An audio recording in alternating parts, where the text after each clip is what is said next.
آدمی قصاب تھا اور وہ رات کے صبح کے وقت جاتا تھا، جانور ذبح کرتا تھا اور دن میں لا کر وہ اپنی دکان پہ گوشت کو بیچا کرتا تھا۔ جب وہ جانور کو ذبح کرتا تو اس کے کپڑوں پہ خون لگ جاتا اور واپسی پر وہ خون آلودہ کپڑوں میں ہی آتا، مگر گھر آ کر کپڑے بدل لیا کرتا تھا۔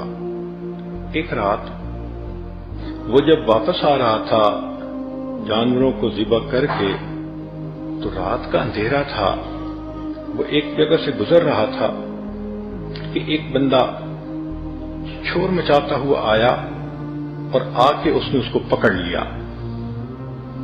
جب پکڑ لیا تو اس نے دیکھا تو اس بندے کے جسم سے خون بہہ رہا ہے۔ حیران ہوا، اتنے میں اس بندے کی جان نکل گئی۔ دیکھا تو اس کے جسم میں ایک چھری تھی جو کسی نے گھونپ دی تھی۔ اب وہ جو قتل کرنے والا تھا وہ تو بھاگ گیا اور مقتول اندھیرے میں اس کو سمجھا کہ شاید اس نے قتل کیا۔ جب اس کی وفات ہو گئی تو اتنے میں لوگ آ گئے۔ اب لوگوں نے مقتول کو بھی دیکھا، اس قصاب کو بھی دیکھا، اس کے جسم پہ خون کے آثار بھی دیکھے۔ انہوں نے پکڑ لیا کہ تم نے اسے قتل کیا ہے۔ چنانچہ قاضی کے پاس مقدمہ گیا۔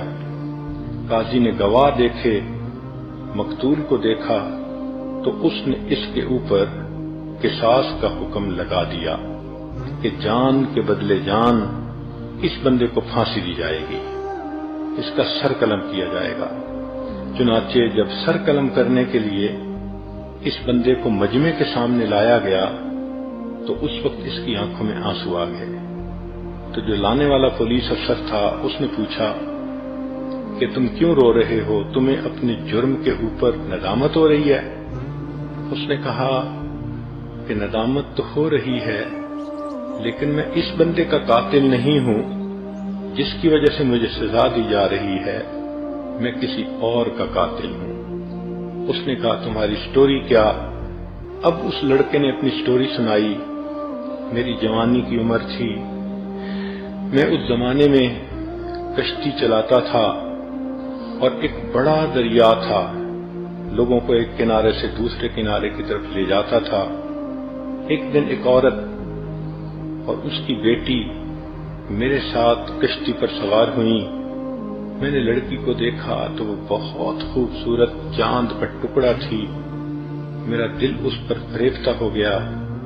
میں نے اس لڑکی سے اشاروں میں باتیں شروع کر دیں۔ لڑکی نے دیکھا کہ یہ نوجوان میرے اندر انٹرسٹ لے رہا ہے تو اس نے بھی مجھ سے اشاروں میں بات کی، حتیٰ کہ ہمارے درمیان ایک تعلق ایک دوسرے کے ساتھ ہو گیا۔ مگر لڑکی نے کہہ دیا کہ میں نکاح کے بغیر آپ کے قریب نہیں آؤں گی، آپ اگر مجھے اتنا چاہتے ہیں تو میرے والد سے بات کریں۔ لگتا تھا کہ وہ لڑکی بہت نیک، تقیہ نقیہ پاک دامنہ لڑکی تھی۔ کہنے لگا کہ 1 سال میں اس کی محبت میں تڑپتا رہا، بالآخر میں نے اس کے باپ سے نکاح کا پیغام بھیجا تو والد نے کہا کہ نہیں، میری بیٹی بہت خوبصورت اور بہت نیک ہے، تمہارے پاس نہ علم ہے نہ تمہارے پاس نیکی ہے، تمہارا کوئی جوڑ نہیں بنتا۔ اس نے میرے رشتے کو ریجیکٹ کر دیا۔ میں بہت مایوس ہوا اور خیر اپنی زندگی گزارتا رہا۔ 2 سال اسی طرح میرے گزر گئے۔ میں ایک دن پھر اپنی کشتی لے کے جا رہا تھا کہ ایک عورت آئی اور اس کے پاس 1 سال کا بیٹا بھی تھا اور وہ کشتی میں بیٹھ گئی۔ جب میں نے کشتی چلانی شروع کی اور میں نے غور سے دیکھا تو میں نے دیکھا کہ یہ وہی لڑکی تھی جس کو میں نے اپنی محبوبہ بنایا تھا اور 1 سال جس کی محبت میں پاگل ہوا تھا۔ میں نے اس سے بات چیت شروع کر دی۔ وہ کہنے لگی کہ دیکھو، میرا نکاح ہو چکا، میرا خاوند ہے اور یہ میرا بیٹا ہے، میں اب آپ سے بات بھی نہیں کر سکتی۔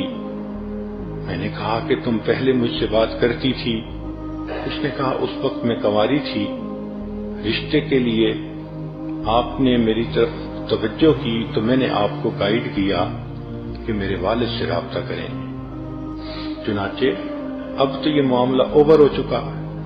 میں نے اس کو کہا نہیں، میں نے تمہیں بہت مس کیا، میں بہت تڑپا تمہارے لیے، راتوں کو روتا تھا۔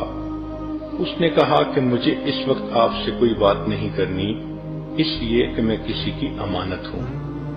میں نے اس کو بہت ہی فحش قسم کی باتیں سنا کر جذبات میں لانا چاہا، مگر وہ بالکل خاموش بت بن کے بیٹھی رہی۔ میرے دل میں گناہ کا خیال آیا۔ میں نے اس سے کہا کہ اچھا، یہ بچہ تو چھوٹا ہی ہے نا، تم اسی کشتی کے اندر اس وقت میرے قریب آؤ اور مجھے اپنی خواہش پوری کرنے دو۔ اس نے کہا دیکھو اللہ سے ڈرو، میں کسی کی امانت ہوں، تم اس مہر کو مت توڑو۔ مگر میرے اوپر تو شہوت سوار تھی، میں درندہ بنا ہوا تھا۔ میں نے پہلے اس کو پیار محبت سے بہلانا پھسلانا چاہا، جب اس نے صاف انکار کر دیا تو اس وقت میں نے اس سے اس کا بیٹا چھین لیا۔ میں نے اسے دھمکایا کہ دیکھو میں تمہارے بچے کو پانی کے اندر ڈال دوں گا۔ وہ رونے لگی، آخر ماں تھی کہ میرے بیٹے کو ایسا نہ کرو۔ میں نے اس بچے کا سر پانی کے اندر الٹا کر کے ڈالا تو بچہ تڑپنے لگا، میں پھر اسے اٹھا لیتا اور میں چاہتا تھا کہ یہ میری بات مان جائے۔ وہ روتی تو رہی لیکن اس نے ہاں نہ کی، حتیٰ کہ بچے کو جب بار بار پانی میں ڈالا تو وہ بچہ فوت ہو گیا۔ میں نے اس بچے کو پانی کے اندر پھینک دیا۔ اب وہ نوجوان لڑکی اکیلی تھی تو میں نے چاہا کہ میں زبردستی اس کے اوپر جو ہے وہ گناہ کروں۔ میں نے اس کی طرف ہاتھ بڑھایا، لڑکی نے اپنے زور کے مطابق اپنے آپ کو پیچھے ہٹایا، چنانچہ میں نے اس کے بالوں کو پکڑا، وہ بے پردہ کر دیا اور میں نے اسے کہا کہ میں تمہیں بھی اسی طرح پانی کے اندر ڈبو دوں گا، تم میری بات مانو۔ اس نے کہا تم جو مرضی کرو، میں اللہ کا حکم نہیں توڑ سکتی۔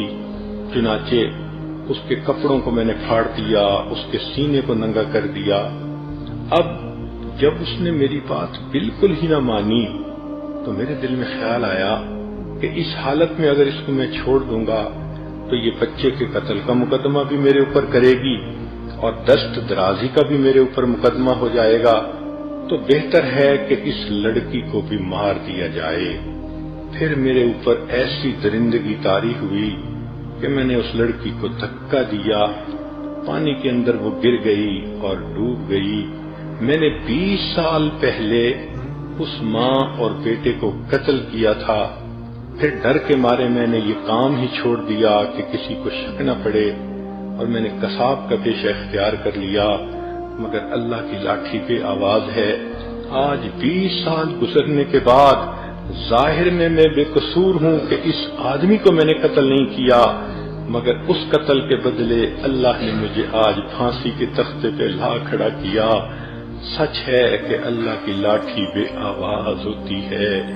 تو سوچئے کہ اس لڑکی کو اللہ نے اتنی ہمت دی کہ وہ اپنی جان تو دے دیتی ہے، اپنے سامنے بیٹے کو مرتا دیکھ تو لیتی ہے، مگر اپنے جسم کو ہاتھ نہیں لگانے دیتی۔ یہ وہ لڑکی ہوگی قیامت کے دن، اس کو اللہ تعالیٰ تاج پہنائیں گے، جنت میں اس کو عزتوں کی جگہ عطا فرمائیں گے۔